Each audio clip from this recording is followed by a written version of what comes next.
Assalamualaikum warahmatullahi wabarakatuh. Di sini kami ingin mempresentasikan tentang fungsi dan peran masjid dalam kehidupan umat Islam. Perkenalkan, nama saya Nur Anissa Haura Sahal dengan NPM 25415083. Saya Lukiana Kemahira dengan NPM 25401509. Saya Dinda Bunga Lestari dengan NPM 254015084. Saya Muhammad Haikal Imam Rahman, NPM 254015104. Saya Lutfi Febrianto dengan NPM 2540 15112. Saya Kurniawan dengan NPM 2540 5108. Materi pertama yaitu fungsi masjid. Sebelumnya saya akan menjelaskan pengertian masjid.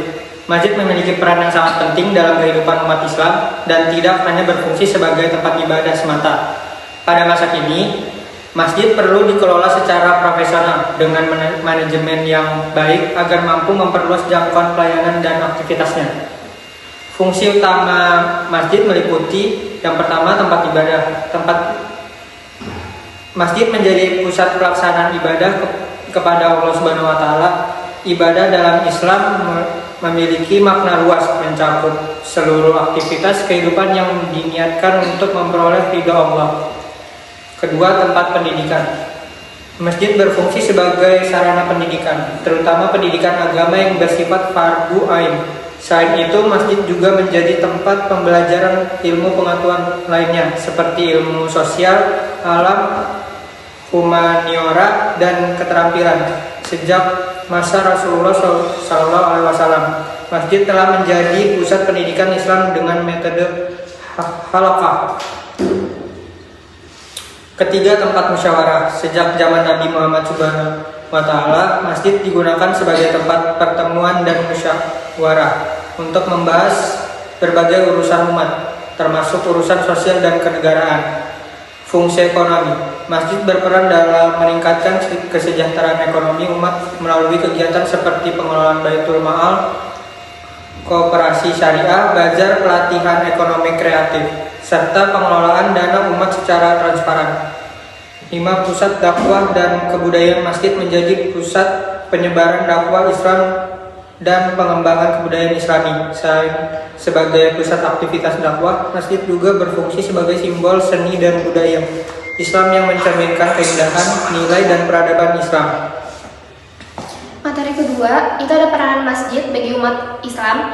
Masjid merupakan tempat yang paling strategis dalam membina dan menggerakkan potensi umat Islam untuk mewujudkan sumber daya manusia yang tangguh dan berkualitas. Hal ini menunjukkan isyarat bahwa masjid menjadi bangunan yang sangat penting bagi umat Islam.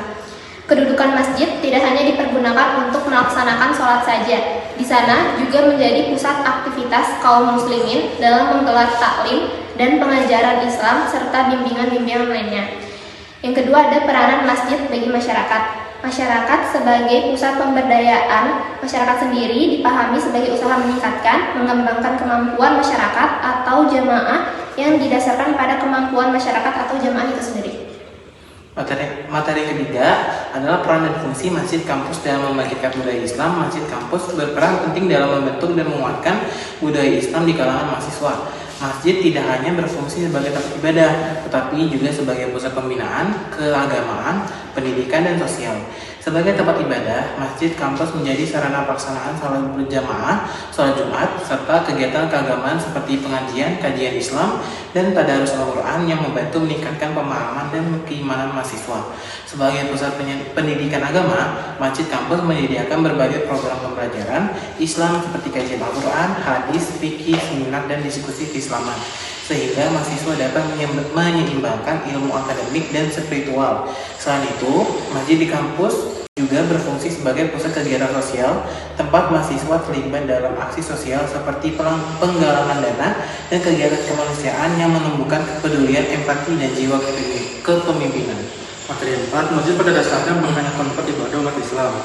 Pada masa Rasulullah, masjid berfungsi sebagai pusat berbagai aktivitas umat seperti tempat ibadah, musyawarah, kegiatan sosial, pelayanan kesehatan, dakwah dan pendidikan, latihan strategi perang hingga pengelolaan urusan umat politik dalam makna Islam.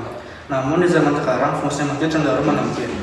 Masjid lebih banyak digunakan hanya untuk ibadah dan kegiatan keagamaan terbatas. Hal ini dipengaruhi oleh sistem sekuler, kapitalis, serta pemahaman umat yang menganggap politik hanya sebatas praktik partai politik.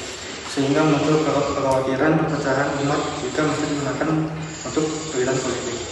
Selanjutnya ada program-program masjid yang bisa saya sarankan. Yang pertama, bantuan untuk korban bencana. Bantuan untuk korban bencana merupakan aspek krusial dalam upaya pemulihan setelah terjadinya bencana alam atau situasi darurat. Program bantuan ini melibatkan pemberian berbagai bentuk dukungan kayak distribusi makanan, air bersih, obat-obatan, dan perlengkapan darurat yang dirancang untuk memenuhi kebutuhan dasar korban dan mempercepat proses rehabilitasi. Nah, melalui program ini, masjid bukan hanya sebagai tempat ibadah, tetapi juga sebagai pusat bantuan kemanusiaan. Yang kedua, ada pelayanan untuk musafir. Musafir itu merupakan orang yang melakukan perjalanan jauh dari tempat tinggalnya, baik untuk tujuan bisnis, keagamaan, atau mencari pengalaman baru.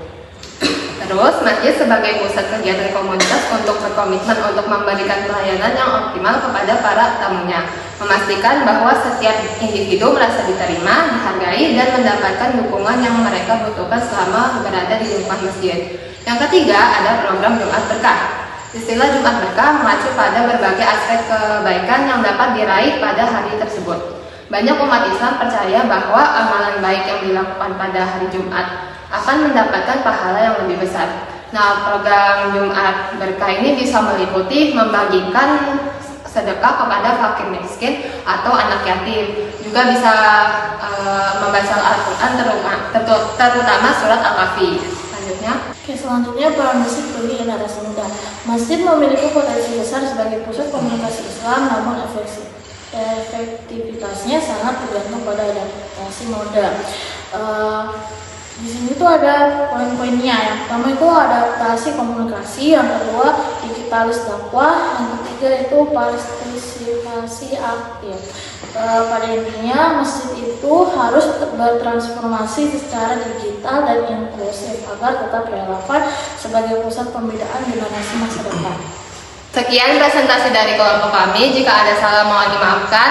Wassalamualaikum warahmatullahi wabarakatuh.